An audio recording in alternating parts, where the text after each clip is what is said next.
दुनिया भर के देशों में इस वक्त महंगाई अपने चरम पर है। कई देश तो कंगाल हो गए हैं।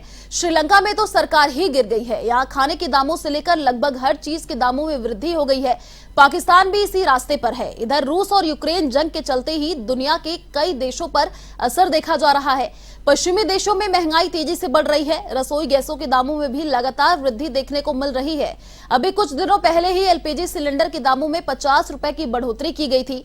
अब एक बार फिर से घरेलू सिलेंडर की कीमतों में इजाफा किया गया है।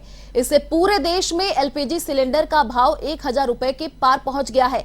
आज घरेलू एलपीजी सिलेंडर के रेट में 3 रुपए 50 पैसे की बढ़ोतरी हुई है। अब से दिल्ली व मुंबई में 14.2 किलो वाला घरेलू एलपीजी सिलेंडर 1003 रुपए और कोलकाता में 1029 व चेन्नई में 1018 रुपए में मिलेगा। वहीं कमर्शियल सिलेंडर के रेट में 8 रुपए की वृद्धि की गई है। राजस्थान में घरेलू एलपीजी सिलेंडर के दामों में 3 रुपए का इजाफा हुआ है। वहीं व्यावसायिक एलपीजी सिलेंडर के दामों में 8.5 रुपए की वृद्धि हुई है। तो महंगाई की मार लगातार आम जनता पर पड़ती ही जा रही है। कमर्शियल सिलेंडर की रेट में 8 रुपए का इजाफा हुआ है। तो पूरे देश में महंगाई की मार आम जनता को झेलनी पड़ रही है। आम जनता को एक बार फिर से महंगाई का झटका लगा है। घरेलू गैस सिलेंडर के दाम में 3.5 रुपए की बढ़ोतरी हुई है। आपको बता दें कि कमर्शियल सिलेंडर की रेट में 8 रुपए का इजाफा हुआ है। तो आम आदमी पर लगातार महंगाई के मार जो है वो बढ़ती ही जा रही है। और इसी खबर पर अधिक जानकारी के लिए संवाददाता बीके शर्मा हमारे साथ फोन लाइन पर जुड़ चुके हैं। जी बीके, देखिए लगातार महंगाई की मार आम जनता पर पड़ती ही जा रही है। पहले तो पेट्रोल और डीजल के दामों में बढ़ोतरी देखने को मिल रही थी, लेकिन अब लगातार घरेलू गैस सिलेंडर के दामों में भी बढ़ोतरी देखने को मिल रही है। 3.5 रुपए घरेलू गैस के जो सिलेंडर के दाम है वो बढ़े हैं।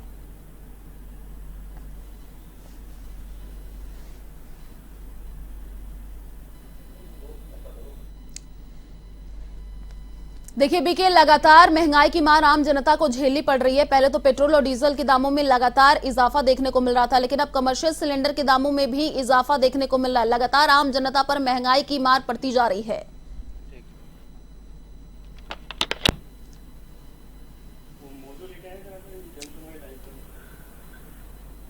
आयुषी, ये अभी कीमतें सिलेंडर की बढ़ी हैं और ये लेकिन एक बड़ी राहत इसमें ये मानी जा सकती है कि अभी तक जो 30, 40, 50, 100 रुपए प्रति सिलेंडर कीमतें बढ़ रही थी वो 3 रुपए या 8 रुपए ही बढ़ी है। इसको भी कीमतें बढ़ी हैं, लेकिन इसको राहत ही माना जा सकता है आज के माहौल में, क्योंकि अभी तक 100 रुपए से ज्यादा 200 रुपए हर महीने बढ़ रही थी कीमतें, उसमें 3 रुपए और 8 रुपए बढ़ती हैं। तो कुल मिला के देखा जाए तो ये पेट्रोलियम कंपनियां ही एलपीजी की ट्रेडिंग करती हैं। जो पेट्रोल और डीजल सेल करती हैं वही ये करती हैं, एलपीजी को भी सेल करती हैं। तो अप्रैल से पेट्रोल और डीजल के दाम थमे हुए हैं। ऐसे में एलपीजी के माध्यम से कंपनियां जो उनका लॉस है या उनके प्रॉफिट में कमी आई है उसके पूर्ति करने के प्रयास किए जा रहे हैं। अब ये कीमतें इन्होंने बढ़ाई है। ये सबसे बड़ी बात है कि अभी तक केवल मासिक समीक्षा बैठक हुआ करती थी पेट्रोलियम कंपनियों की, जिसमें महीने में एक बार एलपीजी की कीमतें बढ़ानी है घटानी है ये तय करते थे। लेकिन आप देखेंगे कि अब मिड मंथ में आप ये बीच में 19 तारीख को ये कीमतें फिर से बढ़ाई हैं। तो एक परंपरा थी और एक व्यवस्था थी, वो व्यवस्था अब ध्वस्त होती नजर आ रही है। अब कभी भी ये पेट्रोलियम कंपनियां एलपीजी के दाम बढ़ा देती हैं। तो ये भी एक जो व्यवस्था थी, अनुमान थे कि कम से कम एक बार 1 तारीख को जब कीमतें बढ़ती या घटती थी तो इसके बाद ये माना जाता था कि अब 1 महीने तक इनमें कोई बदलाव नहीं होगा। लेकिन अब 19 तारीख को भी ये कीमतें बढ़ाई हैं। तो अब कभी भी ये इस तरह का महंगाई का वज्रपात हो सकता है। ये संकेत साफ पेट्रोलियम कंपनियों की ओर से दिए जा चुके हैं और ये अब इस तरह से ही आगे भी जारी रहेगा और जो पुरानी व्यवस्था है वो अब खत्म हो गई है। आयुषी जी अभी के देखिए, ऐसा कहा जा रहा है कि रूस और यूक्रेन के बीच में जंग हो रही है, इस वजह से लगातार जो है ईंधन के दामों में बढ़ोतरी देखने को मिल रही है।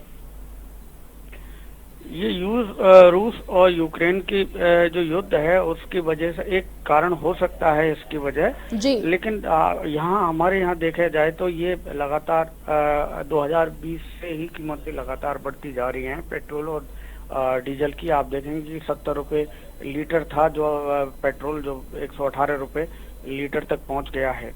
तो ये रूस और यूक्रेन का युद्ध है, ये अभी फरवरी में शुरू हुआ है जी। और उसके बाद से आप देखेंगे कि उसके बाद तो अप्रैल तक से तो ये दाम थमे हुए हैं। तो अब इस बात को एक कारण हो सकता है, लेकिन समग्र कारण यही है ऐसा नहीं माना जा सकता, क्योंकि ये कीमतें तो लगातार जून 2020 से बढ़ती जा रही हैं और इस दौरान लगभग दुगनी कीमत हो चुकी है पेट्रोल और डीजल की। तो ये रूस और यूक्रेन का इतना बड़ा कारण नहीं हो सकता। इसका ये पहले से ही जो कीमतें क्रूड ऑयल की बढ़ रही थी अंतर्राष्ट्रीय बाजार में, वो एक बड़ा कारण है। जी, शुक्रिया बीके तमाम जानकारी साझा करने के लिए। तो महंगाई की मार लगातार आम जनता को झेलनी पड़ रही है। कमर्शियल सिलेंडर की रेट में 8 रुपए का इजाफा हुआ है। आम आदमी को फिर से बड़ा झटका लगा है।